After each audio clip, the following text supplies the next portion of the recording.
আপনারা বিশ্বাসই করতে পারবেন না, শুধুমাত্র এই দুটো সাধারণ জিনিস দিয়েও এত অসাধারণ স্বাদ আসতে পারে। নমস্কার, আমি তনুশ্রী। বাঙালি ঘরের রান্নাতে আপনাদের সকলকে স্বাগত। আজকের রান্নাটা এত সহজ, এত কম খরচের, কিন্তু খেতে অসাধারণ টেস্টি হয়। চলুন আর কথা না বাড়িয়ে রান্নাটা শুরু করা যাক। রান্নাটা শুরু করার আগে চলুন মুগ ডালটা ভেজে নিই। মুগ ডালটাকে ভাজার জন্য একটা কড়াইয়ে 1 কাপ মতো মুগ ডাল নিয়ে নিলাম। এবার এটাকে শুকনো একটু ভেজে নিতে হবে।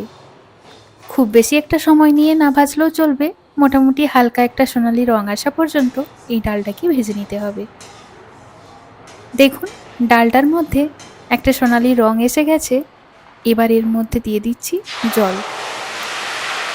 জলটাকে একবার ভালোভাবে নেড়ে ছেড়ে নিয়ে এটাকে 15 মিনিট মতো ভিজিয়ে রাখতে হবে।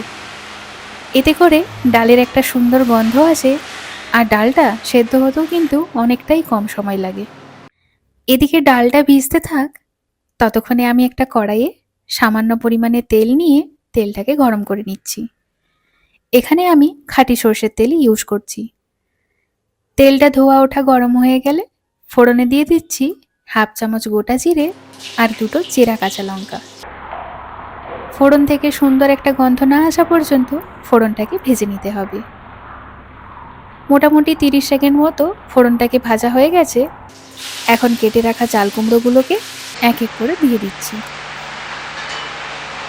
চাল কুমড়োটাকে ফোড়নের সাথে ভালোভাবে মিশিয়ে নেব। মোটামুটি 2 থেকে 3 মিনিট সময় নিয়ে চাল কুমড়োটাকেও হালকা ভেজে নিচ্ছি। এরপর এর মধ্যে দিয়ে দিচ্ছি স্বাদ অনুযায়ী লবণ।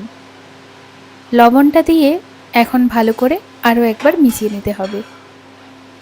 চাল কুমড়োর সাথে লবণটা ভালোভাবে মেশানো হয়ে গেছে। এখন এটাকে ঢাকা দিয়ে দেব।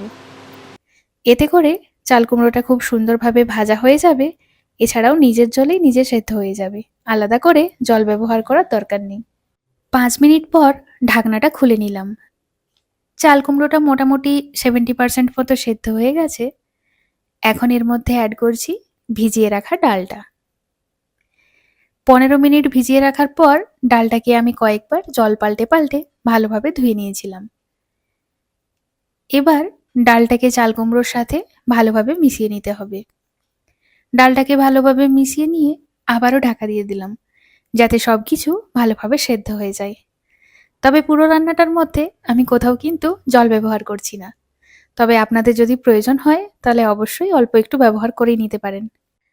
10 মিনিট পর ঢাকনাটা খুলে নিলাম। চাল কুমড়ো আর ডালটা ভালোভাবে সেদ্ধ হয়ে গেছে। আশা করি দেখে আপনারা বুঝতেই পারছেন চাল কুমড়ো আর ডালটা ঠিক কতটা ভালোভাবে সেদ্ধ হয়েছে।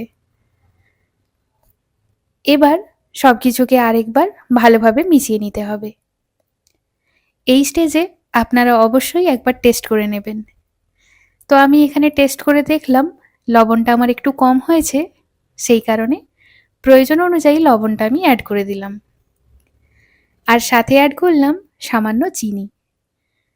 যেহেতু চাল কুমড়ো একটু টক হয়, তাই আমি এই চিনিটা অ্যাড করলাম।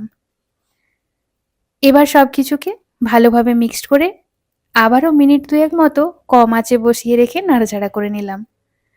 ব্যাস, তাহলেই তৈরি হয়ে গেল ঠাকুমার হাতের স্বাদের চাল কুমড়োর ডালনা। দেখলেন তো কত সহজেই বানিয়ে ফেললাম চাল কুমড়োর ডালনা। এই রেসিপিটা গরম ভাত বা রুটির সাথে অসাধারণ খেতে লাগে। অবশ্যই একবার এইভাবে বাড়িতে ট্রাই করবেন, খেতে কিন্তু দুর্দান্ত হয়। রেসিপি ভালো লাগলে লাইক করবেন, কমেন্ট করবেন আর সাবস্ক্রাইব করে পাশে থাকবেন। তাহলে আজ এই পর্যন্তই, দেখা হবে পরের ভিডিওতে। সবাই ভালো থাকবেন, সুস্থ থাকবেন। আজকের মতো টাটা।